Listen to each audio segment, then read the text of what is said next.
and building this tenacity and this resilience and being able to say, okay, this no is just opening the door to a next yes. Correct? So what I'm getting to is we can't give up easily. We have to push forward. We have to seek out our dreams, our aspirations, our why, as Jack Canfield did, because we might just be so close to that yes. So keep on pushing forward is a message that I'm getting. Well, I'll tell you two quick stories. I put these in my book, The Success Principles. There's actually a story. I was working with kids in a camp once in New Hampshire, and we were in the White Mountains, and this guy told us, forest ranger, that a few years earlier, they had found a guy when there was a huge blizzard, and the blizzard stopped, and they found a guy about as close as I am to you, just frozen. Had he walked 4 more steps, he would have run into the building, but he couldn't see it because of the blizzard.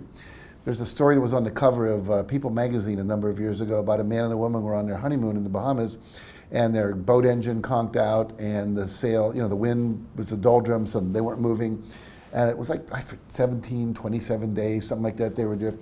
And finally the man said, I can't take it anymore, jumped overboard and drowned himself. The very next day they were rescued. We're so often to that yes, and we give up. Right. And so the point is never ever give up. Correct.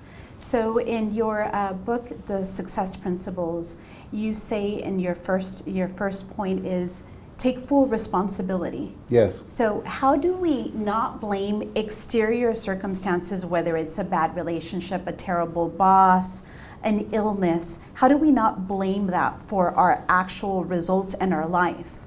Well, you first have to realize that all thoughts are just thoughts. And most of the thoughts we think are habitual thoughts that we picked up from other people, our parents, our teachers, wherever we grew up. And if we have parents who complained a lot, then we're going to complain a lot. If we have parents who are blamers, they blame the government for the fact that they didn't have a job, or they blame the president, the economy, Wall Street, the Saudi Arabians, whatever, we can always blame something else. And most people would rather blame somebody than take responsibility and do something different. Blaming, so I teach this model. It says E plus R equals O. Events plus response equals outcomes. Everything that happens to you is an event. And all events are actually neutral. They just happen. Now, how I respond to that event equals the outcome I get. 2 plus 2 equals 4. This economy plus what I'm currently doing gives me an income of 4.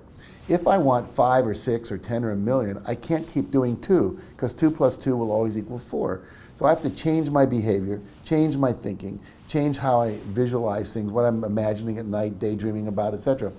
So because thought is absolutely changeable by intentionally choosing a different thought. If I said to you, your husband forgot your birthday, most women will go, oh, that means he doesn't love me. You could have a different thought. Someone who loves me forgot my birthday. He doesn't love me would make you feel bad. Someone who forgot, he loves me, but he forgot my birthday would make you feel concerned, but not bad. And so again, it's just what you say about the event that determines how you experience it.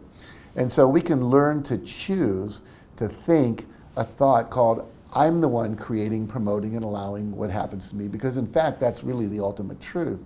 Nobody can hold you down. I mean, obviously 25 people can, jump on you and hold you down that way. But in general in life, it's how I think negatively, it's what I do or not do that's producing my result. If I come home and immediately start bitching about my boss and my job to my wife, and then my wife gets bummed out by it, and then she doesn't want to talk to me, who created my wife not wanting to talk to me? Mm-hmm. I did, by complaining and blaming. So in my company, if you blame somebody or you complain about something, it's a $2 fine, right on the spot.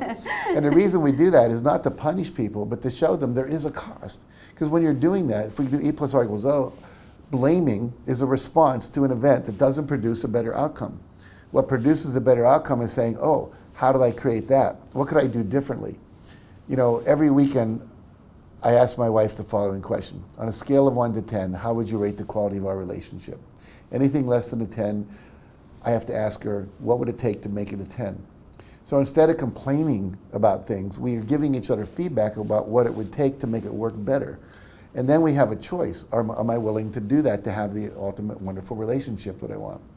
And so, what we do in life, think about complaining. So there's blaming, complaining, and excuse making. These are the 3 things that don't work, that take you out of 100% responsibility.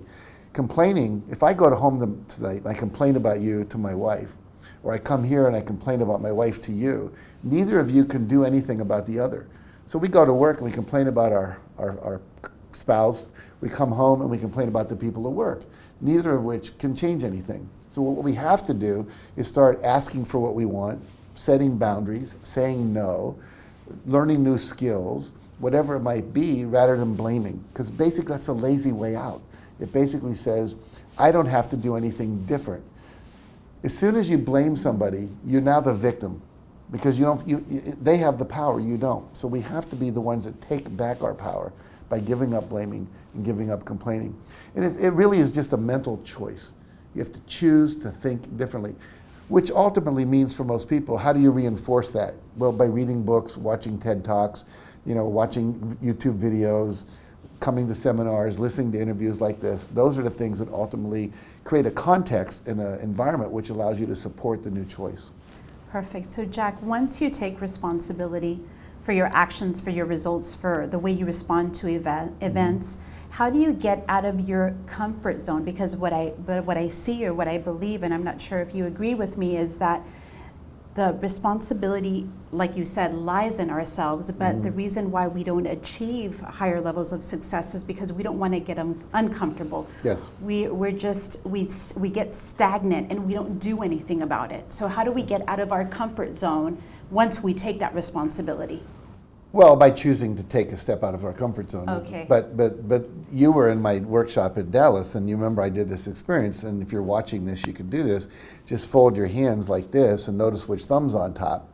And then take your hands and put them the other way so the other thumb's naturally on top. And then I'll ask people, how does that feel? And everyone goes, that's awful, that's uncomfortable, that's weird, that's yucky, I don't like it. What do you want to do? I want to go back to the other way. How's that feel? Comfortable. Well, that's why most people are not getting what they want. They'd rather be comfortable than experience discomfort.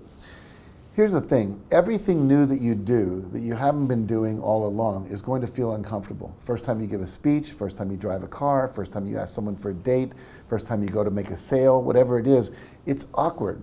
You're not good at it. I remember driving a stick shift car the first time. You forget to put the clutch in or let it out and doing this kind of stuff. Eventually you can drive with one hand, you're breaking up a fight in the back seat with the kids, you get good at it because you went through the discomfort.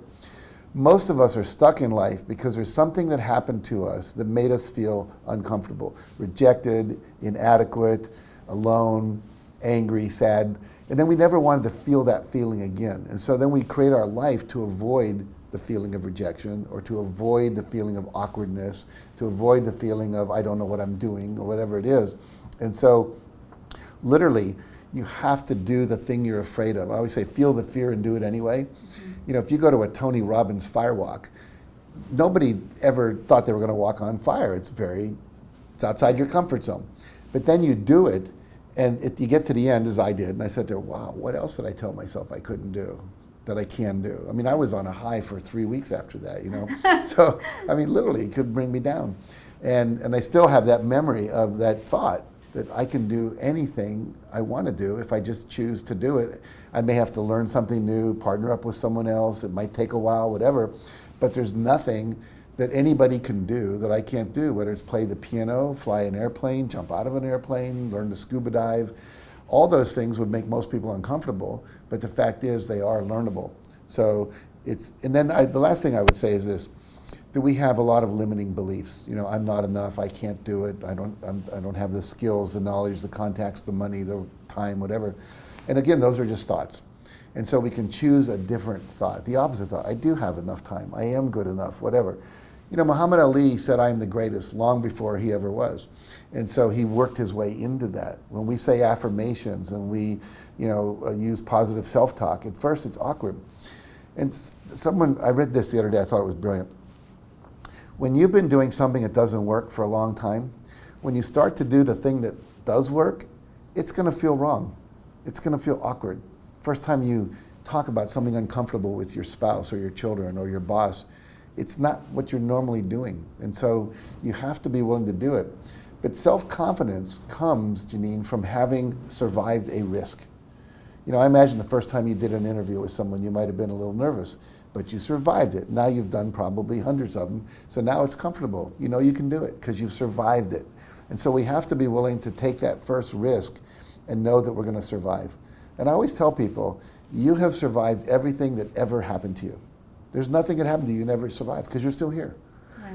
And so our survival ratio is much higher than most people would ever give themselves credit for.